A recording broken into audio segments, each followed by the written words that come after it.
네, 본문 말씀으로 오늘 제목이 좀 길어요. 오늘 밤 눈을 감고 내일 주님 앞에 서게 된다면. 오늘 이 제목, 오늘 밤 눈을 감고 내일 주님 앞에 서게 된다면 제목으로 말씀 나눌 때에 하나님께서 은혜로 함께 하실 줄 믿습니다. 자, 제가 베드로 후서를 시작하면서 붙잡아야 할 두 글자, 붙잡아야 할 주제가 있다라는 것을 말씀드렸습니다. 기억하십니까? 오늘 본문을 보시면 어느 정도 예상을 하실 건데, 베드로후서를 우리가 묵상할 때 놓치지 말아야 할 머릿속에 딱 임박아 두고 그렇게 읽어 나가야 하고 묵상해 나가야 할 주제가 바로 재림, 예수님의 재림이라고 말씀드렸습니다. 자, 그런데 신천지를 비롯한 수많은 이단들, 또 이단들이 시한부 종말론을 들고 나와서 가정을 파괴하기도 하고 사회적인 무리를 일으키기도 하면서 언제부턴가 정통교회에서, 건강한 교회에서 재림을 이야기하기가 참 쉽지 않은 그런 시대가 되었습니다. 재림을 이야기하면은요, 어머 목사님 왜 그렇게 극단적인 이야기를 하세요? 어머 왜 그렇게 자극적으로 이야기를 하세요? 왜 그렇게 겁을 주세요? 뭐 이런 식으로 반응하면서 재림에 대한 또 심판이라는 단어를 이 교회에서 꺼내기가 아주 조심스러운 그런 시대가 요즘 시대가 되어버렸습니다. 이단들이 복음의 핵심이에요. 이 복음의 핵심인 재림을 이단들이 오히려 왜곡시키면서 오염시켜 놓아버린 탓에 성도들마저도 종말을 이야기하고 또 재림과 심판을 이야기하면은 나와는 상관없는 자극적인 이야기다라는 생각을 하면서 그 재림 이야기에 대해서는 귀를 닫아버리는 것이 요즘 교회의 어떤 문화라고 볼 수도 있습니다. 그런데 이단들의 미혹 때문에 정작 성도들이 가슴에 새기고 이 베드로 전서에서 이야기했던 나그네와 같은 삶을 살아가는 우리들이 정말 저 본향을 향해 가는 나그네와 같은 삶을 살아가는 우리들이 붙들어야 할 주제, 재림. 이것을 이단들이 왜곡시켜 버렸기 때문에 우리 그리스도인들마저 이 복음의 핵심인 또 그리고 복음의 종착역인 주님의 재림을 우리 스스로도 망각해버리면서 살아갈 때가 있다라는 사실입니다.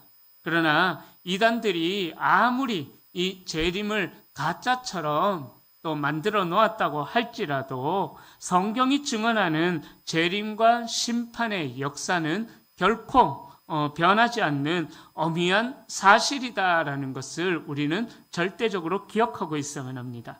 그러나 우리가 이단들의 그러한 소동들 때문에 영적인 눈을 감고 재림 같은 거는 나와는 상관없는 이야기야. 마지막 때 주님이 다시 오시는 이야기는 이루어지지 않아 라는 생각, 그런 안일함에 빠져들 때에 우리는 엄청난 비극 가운데 처해지게 될 수도 있다라는 것입니다. 자, 이탈리아의 남부 나폴리 연안에는 고대 로마 제국의 최고 휴양 도시이자 풍요와 쾌락의 상징이었던 폼페이라는 도시가 있었습니다. 자, 비옥한 토지와 온화한 기후 덕분에 이 폼페이라는 도시는 포도주가 넘쳐나게 되었고요. 또 올리브도 넘쳐나게 되었고, 그래서 귀족들의 화려한 대저택과 또 대리석으로 만든 목욕탕, 그리고 밤낮으로 끊이지 않는 축제가 폼페이라는 도시와 또 그 안에 있는 경기장 안에 날마다 연회를 이루었던 그런 환락의 도시였습니다. 폼페이 시민들은 이 찬란한 풍요가 영원할 것이다라고 믿었습니다. 그들은 지금 현실의 눈앞에서 펼쳐지는 쾌락과 환락과 안일함을 즐기기에도 시간이 부족할 정도로 그들은 쾌락에 빠져 있었습니다. 그러던 79년, 서기 79년 8월 어느 날 여느 때처럼 평범하게 하루를 시작하던 폼페이에 대재앙이 일어납니다. 폼페이의 대재앙이라고 그렇게 불리는 이 사건은요, 폼페이의 뒤에 있는 산이죠. 베수비오 화산이 대폭발하면서 엄청난 양의 화산재와 유독가스, 그리고 붉은 용암이 수백 킬로미터의 속도로 폼페이를 덮쳐버렸습니다. 그 뜨거운 용암이 순식간에 그 폼페이 도시 전체를 덮쳐버렸다라는 거죠. 그리고 베수비오 화산이 내뿜은 화산재는 폼페이 도시 전체를 2m에서 더 높게는 3m 정도 덮어버렸다라고 합니다. 그러니까 웬만한 한 아파트 2층 가까이 되는 높이를, 2층 반 정도 되는 높이를 그렇게 덮어버렸다라는 것이죠. 그런데 고고학자들이 수백 년 동안 가라앉았던 이 폼페이라는 도시를 발굴하면서 가장 충격을 받았던 것은 화산재 속에서 그대로 굳어버린 채 죽음을 맞이한 그들의 모습을 보고 충격을 받았다고 합니다. 어떤 사람은요, 연회장에서 술잔을 들고 있는 이 모습 그대로 화산의 용암이 갑자기 덮이면서 죽음을 맞이하게 됐고요. 또 어떤 이는 침상에서 정욕을 즐기다가 그대로 죽어버렸고요. 또 어떤 이는 길거리에서 값비싼 금은 보화를 쥔 채 쓰러져 있었던 것을 보면서 역사학자들은 충격을 받았다고 합니다. 그들은 심판의 징조가 사방에서 나타나고 있었음에도 불구하고 내일도 오늘과 같이 평안할 것이다라는 이 생각에 안일해하다가 단 하루 만에 온 도시가 흔적도 없이 불타버리는 그러한 폼페이의 대재앙이 역사적으로 있었던 것입니다. 오늘 우리가 살고 있는 이 시대도 크게 다르지 않는 것 같습니다. 사람들은 하나님의 약속보다 눈에 보이는 현실을 더 바라보면서 살아간다라는 거죠. 주님의 재림을 말하면은 처음에 말씀드렸던 것처럼 왜 그렇게 극단적인 이야기를 하세요? 그렇게 받아들이면서 시대에 뒤떨어진 이야기다라고 이야기하시는 분들도 있습니다. 하나님의 심판, 주님의 재림을 이야기하면 비과학적인 이야기를 한다면서 미신처럼 조롱하고 비웃는 성도들도 있다라는 사실입니다. 시간이 흘러도 현재까지 아무 일도 일어나지 않았기에 주님 재림하실 것이다 라고 승천하신 지 2000년이나 지나도 현재까지 주님 재림하시지 않으셨기에 사람들은 아무 일도 일어나지 않는다. 주님의 재림은 거짓말이 아닐까라는 생각을 하면서 점점 더 깊은 영적인 잠에 빠져들어간다는 것입니다. 그런데 바로 그런 시대를 향하여서 사도 베드로는 마지막 경고의 편지를 오늘 본문을 통해서 우리에게 전해주고 있습니다. 베드로가 이야기하는 것은 이런 내용입니다. 속지 말아라. 하나님의 말씀은 결코 시들지 않는다. 사라지지 않는다. 사람들이 비웃는다고 해서 하나님의 심판, 주님의 재림이 없는 것도 아니고 주님의 재림이 더디다고 해서 하나님의 말씀이 무효가 되는 것이 아니기에 너희들은 깨어 있어야 된다. 이것을 베드로 사도가 유언으로 남기고 있다라는 것입니다. 오늘 본문은 재림을 조롱하던 사람들의 목소리가 점점점 커져가던 그 시대 속에서 그래서 흔들리는 성도들에게 믿음의 중심을 다시 붙들어주기 위하여서 베드로가 이제 마지막 3장으로 자기의 서신을 마치면서 애끓는 심정으로 주님의 재림을 준비하면서 살아야 된다라고 유언으로 남기고 있는 말씀입니다. 그 흔들리는 믿음의 중심을 다시 붙들어주기 위하여서 기록된 말씀이 오늘 우리가 읽었던 이 3장 말씀이라는 거예요. 자, 그렇다면은 2000년이 지난 오늘 주님 재림하시겠다라고 말씀하시고 나서 하늘로 승천하신 뒤에 2000년이 지난 오늘 이 시대에 영적으로 무뎌지고 잠들어가는 우리들을 향해서 이 베드로 사도가 하고자 하는 말씀이 무엇일까요? 과연 우리는 무엇을 기억하면서 살아가야 되겠습니까? 오늘 말씀을 통해서 하나님께서 우리에게 주시는 영적인 교훈을 살펴보고자 합니다. 자, 첫 번째로요. 거룩한 기억으로 영적인 마비를 이겨내야 될 것을 말씀합니다. 자, 노사도 베드로는 숨이 잦아드는 마지막 순간까지 교회를 향하여서 눈물로 편지를 써내려가고 있습니다. 이 두 번째 편지인 베드로후서를 쓰는 목적이 무엇인지 1절과 2절에서 분명하게 밝히고 있죠. 1절에 보면 베드로는 성도들을 향해서 너희의 진실한 마음을 일깨워서 생각나게 하기 위하여 이 편지를 쓴다, 기록한다라고 그렇게 말합니다. 여기서 진실한 마음에 해당하는 헬라어는요, 엘리크리네스라는 단어를 사용합니다. 자, 이 단어는 어떤 뜻이 있냐면요, 바로 태양빛을 뜻하는 단어 헤일리라는 단어와 구별하다, 판단하다라는 뜻을 가진 단어 크리노가 합쳐진 단어로 엘리크리네스라는 단어인데요. 바로 태양빛에 의해서 판단되다, 태양빛에 의해서 결점이 있는지 없는지 판단되는 이런 의미가 있습니다. 예를 들자면 이런 거죠. 우리가 어떤 물건들의 진품인가, 그 물건이 진품인가 아닌가 따져볼 때, 조금 더 쉽게, 우리가 지폐가 진품인가 아닌가, 위조 지폐인가 아닌가를 보기 위해서 어떻게 구별하죠? 빛에다가 이렇게 한번 비춰보기도 하잖아요. 그죠? 그 한쪽, 백지처럼 되어 있는 그쪽 면에 각 지폐의 주인공이 은은하게 새겨져 있잖아요. 바로 이 엘리크리네스가 그런 의미의 단어입니다. 이것이 진짜인가 가짜인가 태양빛에 비춰보면서 진품과 가품을 가려낸다, 이런 의미가 있습니다.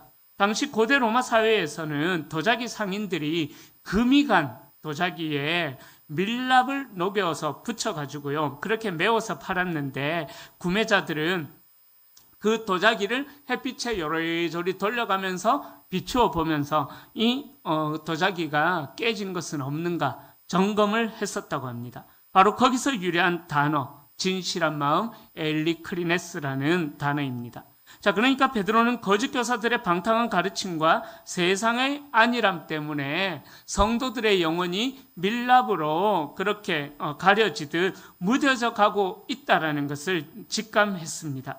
그래서 밝은 복음의 태양빛 아래에서만 드러나는 그 진실하고 순수한 마음을 베드로가 깨워내기를 원했다라는 거죠. 영적인 잠과 안일함에서 깨어나도록 베드로가 내린 첫 번째 처방은 바로 기억, 생각나게 함이라는 것입니다. 무엇을 기억하고 무엇을 생각해내야 됩니까? 구약의 거룩한 선지자들이 예언한 말씀과 신약의 사도들이 전한 주님의 명령, 즉 구약과 신약을 관통하고 있는 하나님의 말씀, 하나님의 약속을 그 당시 거짓 교사들의 가르침으로 인하여서 믿음이 흔들리고 있는 그들이 하나님의 말씀을 기억해내야 된다라는 것을 베드로가 제일 먼저 이야기하고 있습니다. 자, 독일의 세계적인 신학자이자 베드로후서의 권위자예요. 리처드 보컴이라는 분은 그의 주석에서 이 대목을 이렇게 해석합니다. 베드로가 편지를 쓰는 궁극적인 이유는 새로운 신학적인 지식을 전달하기 위함이 아니다. 성도들이 이미 알고 있지만 세상의 소음과 안일함 때문에 망각해버린 역사적 복음의 확실성을 다시 기억해내도록 베드로가 자극하고 있는 것이다. 기억의 상실은 곧 영적인 마비로 이어진다. 복함은 이렇게 해석을 했습니다. 성도님들, 우리가 매주 예배의 자리에 나오고 또 순간순간 하나님 앞에 엎드려 기도하고 말씀을 펼쳐 들고 묵상하는 이유가 무엇입니까? 우리가 하나님을 몰라서 예배의 자리에 나오고 하나님을 몰라서 말씀을 읽는 것 아니겠죠. 매일 세상의 한복판에서 치열하게 살아가다 보면은요, 세상의 가치관과 세상의 염려에 내 영혼이 잠식되어져 버린다라는 것입니다. 그리고 세상의 즐거움, 세상의 쾌락에 취해서 우리의 영혼이 마치 밀랍으로 가려지는 것처럼 영적인 마비 상태에 빠지기 때문에 우리는 예배의 자리에 나오는 것이고 이 예배의 자리에서 말씀을 듣는 것이고 또 또 개인적으로 우리가 영적인 안일함과 영적인 잠에 빠지지 않기 위하여서 기도하고 말씀을 묵상한다라는 것입니다. 그렇지 않으면은, 이렇게라도 하지 않으면은 우리는 무너지기 때문인 것입니다. 그러다 보면은 나도 모르게 굳이 이렇게 거룩을 지키면서 힘들게 살아갈 필요가 있을까? 정말 예수님이 다시 오실까? 라면서 영적인 잠에 빠져들기 때문인 것입니다. 그래서 우리가 깨어있기 위하여서 말씀을 듣는 자리에 우리의 피곤한 육체를 이끌고 나오지 않습니까? 그러기에 우리는 이 예배 때마다 하나님께서 우리에게 주시는 말씀을 통하여서 우리를 세차게 흔들어 깨우시는 성령의 깨우심을 이 예배 시간마다 또 개인적으로 말씀을 묵상하고 기도할 때마다 경험해야만 합니다. 십자가의 복음, 하나님의 말씀을 기억해내야만 합니다. 주님께서 나를 위해 흘리신 보혈의 은혜를 기억하고 영원한 심판과 천국의 약속을 다시 우리의 영혼에 새겨 넣어야만 합니다. 그래야지만 우리가 세상의 그 혼돈에 또 즐거움의 쾌락에 우리의 마음을 빼앗기지 않고 이 말씀을 기억함으로 말미암아 영적인 마비를 이겨내고 깨어있는 자로서 살아갈 수가 있기 때문이다라는 것입니다. 그러기에 예배를 통하여서 또 개인적으로 읽고 묵상하는 말씀을 통하여서 또 하나님 앞에 엎드려 기도하는 시간을 통하여서 늘 하나님의 약속을 기억함으로 깨어있는 우리 성도님들이 될 수 있기를 축원합니다. 자, 두 번째로 베드로는 종말을 조롱하는 세상 풍조에 속지 말 것을 권면합니다. 자, 베드로가 성도들의 영혼을 그토록 흔들어 깨우려고 했던 긴박한 이유는요, 3절과 4절에서 드러나고 있어요. 우리 3절, 4절 말씀 조금 길지만 함께 읽어보겠습니다. 먼저 이것을 알지니 말세에 조롱하는 자들이 와서 자기의 정욕을 따라 행하며 조롱하여 이르되 강림하신다는 약속이 어디 있느냐? 조상들이 잔 후로부터 만물이 처음 창조될 때와 같이 그냥 있다 하니. 자, 베드로는 말세의 마지막 날들에 나타나는 가장 두드러진 특징 중 하나가 하나님의 말씀을 대놓고 비웃고 조롱하는 일들이 일어날 것이다 라고 경고합니다. 자, 1세기 당시 소아시아 교회를 흔들었던 거짓 선생들은 성도들을 향해서 합리적인 그런 질문을 던지면서 성도들이 넘어지게 만들어버렸고 또 복음의 핵심을 조롱해버렸다라는 것입니다. 그들의 논리는 4절에 기록된 대로였어요. 예수가 곧 다시 와서 세상을 심판하시겠다고 약속한 지 벌써 수십 년이 지났다. 그런데 변한 게 뭐가 있느냐? 너희 믿음의 선조들도 다 죽어서 무덤에 묻혀버렸고 이 세상의 자연 만물은 태초에 창조된 이후로 단 한 번의 어긋남 없이 어제도 오늘도 똑같이 흘러가고 있지 않느냐. 그러기에 재림과 심판 같은 소리는 나약한 인간들이 만들어낸 허구일 뿐이다. 거짓 선생들이 그렇게 성도들을 조롱하고 비웃었다라는 거예요. 이들의 주장은 겉보기에 매우 이성적이고 합리적이고 또 과학적인 것도 같습니다. 왜냐하면 예수님 시대 때나 이 시대 때나 자연 만물은 크게 변함이 없이 흘러가고 있지 않습니까? 건물이 세워지는 것 이런 것 말고요. 그런 것 말고요. 여전히 사계절이 우리나라에서는 흘러가고 있고 1월 성신도 그대로 있고 그죠?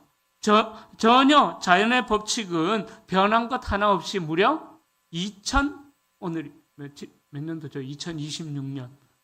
정확하게 BC 4년에 예수님이 태어났다고 학자들은 보는데 2030년이 지나도록 이 세상 만물은 BC AD를 기준으로 해서 흘러가고 있다. 전혀 변한 것이 일어나지 않다. 그렇게 생각하고 있다라는 거예요. 또 당시 로마 제국에서 유행하던 스토아 철학이 있었는데요. 이 스토아 철학은 어떤 걸 이야기했냐면요. 우주는 영원 전부터 영원 후까지 거대한 자연 법칙에 따라 순환할 뿐이며 역사 속에서 신의 초자연적인 종말론적 심판 같은 것은 일어나지 않는다. 스토아 철학이 그런 것들을 가르쳤습니다. 그런 거짓 가르침들이 교회 안에 들어와서 이 복음의 핵심, 재림과 심판을 교묘하게 흔들어 버렸다라는 것입니다. 주님이 재림하신다는 사실이 2000년이 지난 지금도 이루어지지 않고 있으므로 충분히 유혹될 만한 철학입니다. 그러다 보니까 현 시대의 그리스도인들조차도 주님의 재림에 관하여서는 참 의식 없이 살아가는 모습들을 많이 봅니다. 자신의 정욕대로, 자신의 소견에 옳은 대로 살아가는 그런 모습들을 보게 된다는 거죠. 자, 조금 전에 말씀드렸던 당시 로마 제국을 휩쓸었던 스토아 철학, 이 철학이 바로 오늘날로 이야기하자면은 물질주의와 또 현세주의라는 가장 트렌디한 그런 옷을 입고 우리의 삶에 파고들고 있다라는 거죠. 그러다 보니까 우리 그리스도인들도 이런 생각이 있습니다. 설마 내가 살아있을 때에 주님 오실까? 설마 2000년 전에 재림하신다고 해놓고는 아직까지 안 오셨는데 설마 내가 이 땅을 떠나기까지 어떻게 해요? 설마 주님이 오실까? 저는 그런 생각이 조금 있는 것 같아요. 우리 성도님들은 어떠십니까? 공감하시는 분들도 계실 것입니다. 설마 그 늦어지는 재림이 나 때에 끝나겠느냐?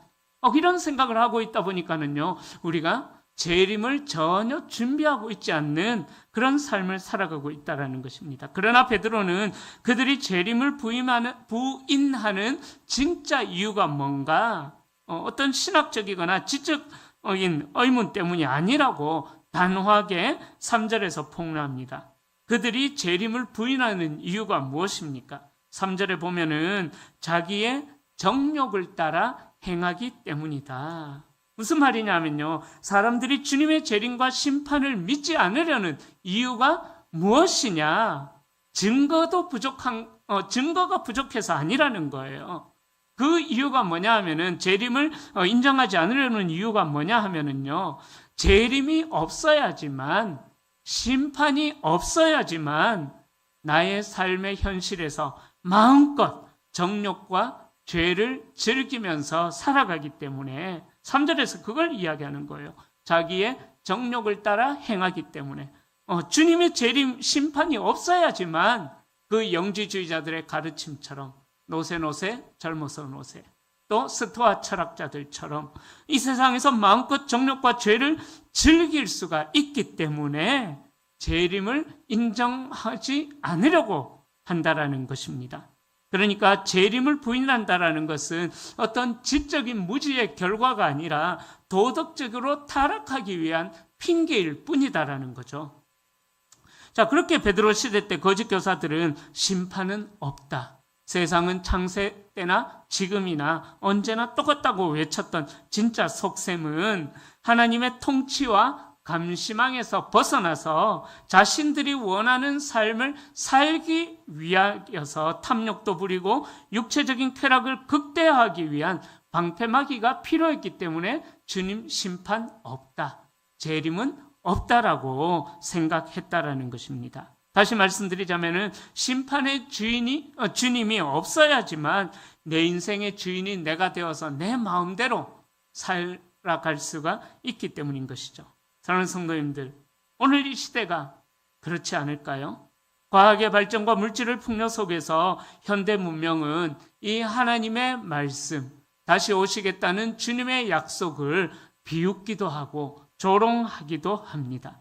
주님 재림을 이야기하는 기독교의 종말론을 시대착오적인 미신으로까지 세상 사람들은 치부하기도 합니다. 그러나 바라기는 우리 성도님들, 세상의 타락한 조롱, 그리고 설마 내 때에 주님 재림하실까, 이런 안일함의 풍조에 휩쓸리지 않기를 축원합니다. 깨어 있어야만 합니다. 세상이 말하는 평안하다, 안전하다, 세상은 영원하다라는 이 외침은 그냥 정욕이 만들어낸, 내 마음대로 살고 싶어하는 인간들이 만들어낸 소음일 뿐인 것입니다. 세상의 소리 대신에 영원한 심판과 구원을 선포하시는 하나님의 어미하신 말씀 앞에 두렵고 떨림으로 살아가는 저와 우리 성도님들이 될 수 있기를 축원합니다. 자, 이제 베드로는 마지막 세 번째로 하나님의 말씀으로만 세상을 심판할 것이다 라고 그 마지막 때를 이야기합니다. 종말이 없다고 큰소리치면서 만물이 언제나 그대로 있다라고 주장하는 거짓 교사들을 향하여서 베드로는 두 가지의 역사적인 사건을 들어서 그들의 논의를 완전히 부숴버립니다. 본문 5절부터 7절까지의 말씀은 이 세상의 시작과 끝이 어떻게 하나님의 말씀에 매여 있는지를 선포하고 있습니다. 자, 5절을 보시기 바랍니다. 이는 하늘이 옛적부터 있는 것과 땅이 물에서 나와 물로 성립된 것도 하나님의 말씀으로 된 것을 그들이 일부러 어떻게 한다고요? 잊으려 합니다. 일부러 잊으려 한다라고 이야기합니다. 자, 베드로는 창세기 1장의 창조 사건을 다시 소환하고 있습니다. 이 우주 만물은 스스로 존재했다거나 또 영원한 자연 법칙에 의해서 굴러가는 것이 아니라 전능하신 하나님의 권능의 말씀으로 이 세상이 창조되었지 않느냐. 하나님이 말씀하시기에 무에서 유가 창조가 되었고 혼란이 질서로 자리 잡히게 되었지 않았느냐. 그것을 베드로가 이야기하고 있는 거죠. 그런데 거짓 교사들은 이 창조의 역사를 어떻게 하려고 했다고요? 일부러 잊으려 했다라는 거예요. 여기서 일부러 잊으려 한다라는 이 말은 어떤 의미가 있냐면은 진리임을 뻔하게 알면서도 자신의 목적을 위해서 고의적으로 눈을 감고 외면하는 모습, 그런 상태를 의미하는 단어입니다. 자, 그리고 이어서 베드로는 그들이 고의로 재림과 심판을 외면한 두 번째 사건을 설명하기 위하여서 노아의 홍수 심판을 6절에서 선포하고 있습니다. 6절에 보면 이로 말미암아 그때의 세상은 물이 넘침으로 멸망하였으되 라고 말씀합니다. 자, 거짓 교사들은 그렇게 이야기하죠. 조상들이 잠든 후로부터 지금까지 만물이 다 똑같다라고 주장했지만 베드로는 아니다. 틀렸다. 너희 조상 시대에 이 세상은 하나님의 말씀에 의한 물의 심판으로 말미암아 통째로 뒤집어지고 멸망한 역사적인 사실이 있다라고 말하면서 거짓 교사들의 논리를 완전히 박살을 내버립니다. 만물은 언제나 똑같지 않았습니다. 하나님의 말씀이 임했을 때 온 세상을 풍요롭게 채웠던 그 하나님의 세상이 물의 심판으로 말미암아 세상을 쓸어버리는 심판의 도구로 돌변했다라는 거죠. 그리고 7절에서 무서운 최종적인 심판의 선언을 베드로가 이야기합니다. 이제 하늘과 그 땅은 그 동일한 말씀으로 불사르기 위하여서 보호되신 바 되어 경건하지 아니한 사람들의 심판과 멸망의 날까지 보존하여 두신 것이다 라고 그렇게 이야기합니다. 즉 노아 시대 때는 하나님이 물로 세상을 심판하셨어요. 그러나 이제 우리가 발을 딛고 살아가는 이 하늘과 땅은 하나님의 동일한 말씀에 의해서 마지막 날 불의 심판을 받기 위하여서 지금 잠시 보존되고 있는 상태다라는 것을 이야기하고 있는 것입니다.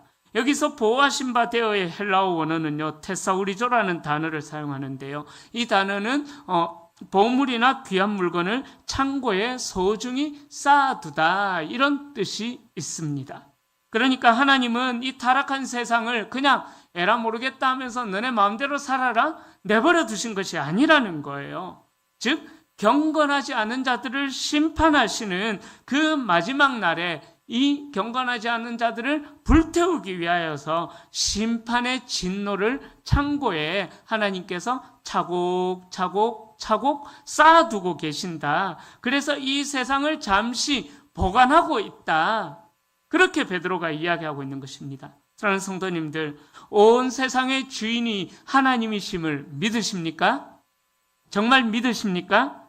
그렇다면 하나님의 말씀으로 창조된 이 세상은 오직 하나님의 말씀이 정한 시간표에 따라서 말씀이 때가 되었을 때에 심판으로 이루어진다라는 것을 기억하셔야만 합니다. 절대로 잊으시면 안 됩니다. 그 진리를 잊어버리면 어떻게 될 것인가? 노아 시대 사람들이 날씨가 너무 좋고 홍수의 징조가 전혀 보이지 않는다면서 노아의 경고를 비웃고 먹고 마시고 장가들고 시집가다가 홍수가 나서 멸망당하기까지 깨닫지 못했던 것처럼 이 세상도 마지막 불심판의 날이 도둑같이 임하기까지 영적인 눈을 감은 채 살아가게 될 것이다라는 것을 베드로가 경고하고 있는 것입니다. 성도님들, 솔직히 저도요, 조금 전에 말씀드렸던 것처럼 그런 생각이 있어요. 과연 내 살아생전에 주님이 오실까? 목사인 저도요, 정말 죄송하지만 정말 내 생전에 제가 농담 아닌 진담 아닌 농담처럼 한 번씩 이야기하죠. 저는 120살까지 살 거다로 이야기하잖아요. 정말 제가 마지막 한 호흡을 쉬는 120살이 될 때까지 앞으로 한 70여 년 가까이 남았는데 65년 정도 남았는데 이 120살이 될 때까지 주님이 정말 오실까?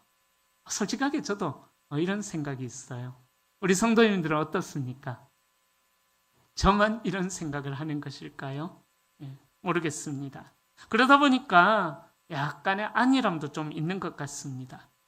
그래서 이 말씀, 오늘 이 베드로 사도가 이야기하는 유언이 좀 현실감 없게 들리기도 할 것입니다. 그러나 서론에서 말씀드렸던 폼페이의 재앙의 말씀 이야기처럼 인류 역사의 전체적인 종말은 갑자기 우리가 예상하지 못했던 때에 도둑같이 주님의 재림은 임하게 될 것입니다.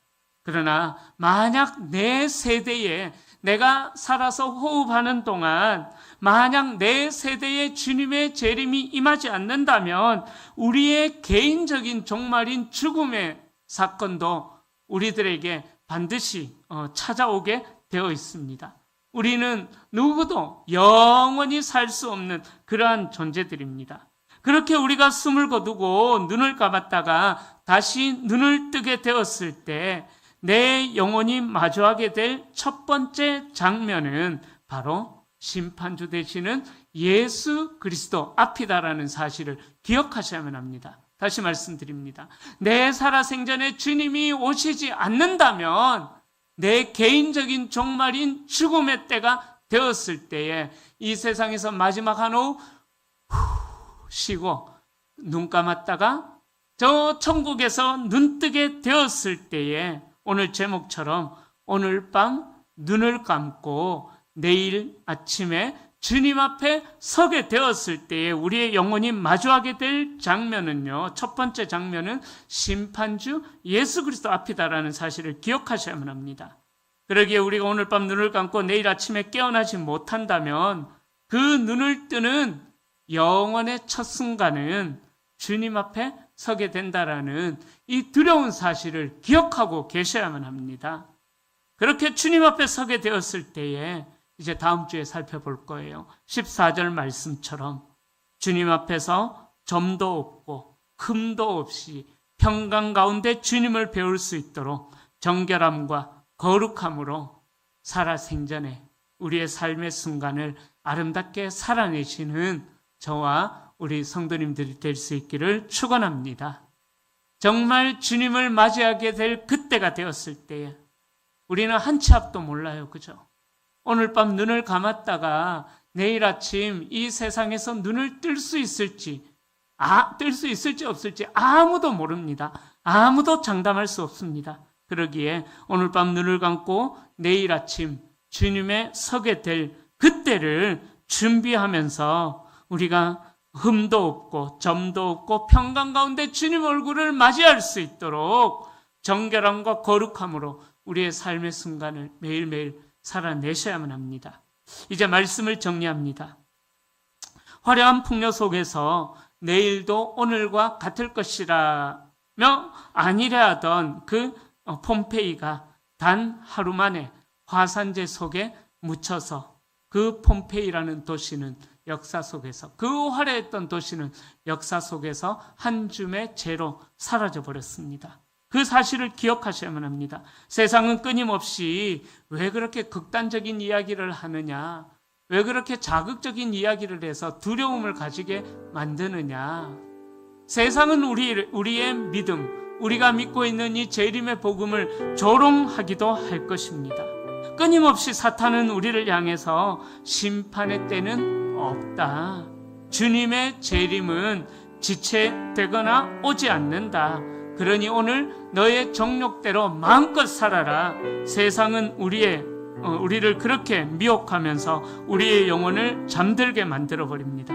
그러나 그것은 정욕의 눈이 멀어서 창조와 노아의 홍수 심판이라는 역사의 진실을 고발하는 하나님의 말씀을 일부러 잊으려 하고 일부러 외면하는 조롱일 뿐일 것입니다. 성도님들 기억하십시오. 이 세상은 영원하지 않습니다. 주님 재림이 아니면은 우리 개인적인 종말을 우리는 반드시 맞이하게 됩니다. 그러기에 우리의 마지막 날, 그날이 주님의 재림의 때이든 아니면 우리의 개인적인 죽음으로 우리의 마지막 날을 맞이하든, 그 어떤 것으로 우리의 마지막 때를 맞이하든 우리는 늘 하나님 앞에서 점도 없이 흠도 없이 우리 평안함 가운데 기쁨으로 주님을 만나뵐 준비를 하셔야만 합니다. 오늘 이 세상이, 이 타락한 세상이 이렇게 활개치고 있는 것은요, 하나님의 심판을 위해서, 불사르기 위해서 잠시 보존되어 있는 것뿐입니다. 잘 모아서 하나님께서 한 번에 화르르르 불태우기 위하여서 보존하고 있는 것뿐일 것입니다. 그러기에 내 안에 숨어있던 영적인 나태함에서 깨어나시기를 축원합니다. 이 땅이 영원할 것이라 믿었던 안일함에서 깨어나기를 축원합니다. 그래서 주님 다시 오시는 그날에, 아니면은 우리가 주님 앞에 개인적인 죽음으로 말미암아 주님 앞에 서게 되었을 그날이 되었을 때에 부끄럼 없이 주님의 얼굴을 마주할 수 있는 거룩하고 경건한 신부로 살아가는 우리 모든 성도님들이 다 되시기를 우리 주님의 이름으로 간절히 축원합니다.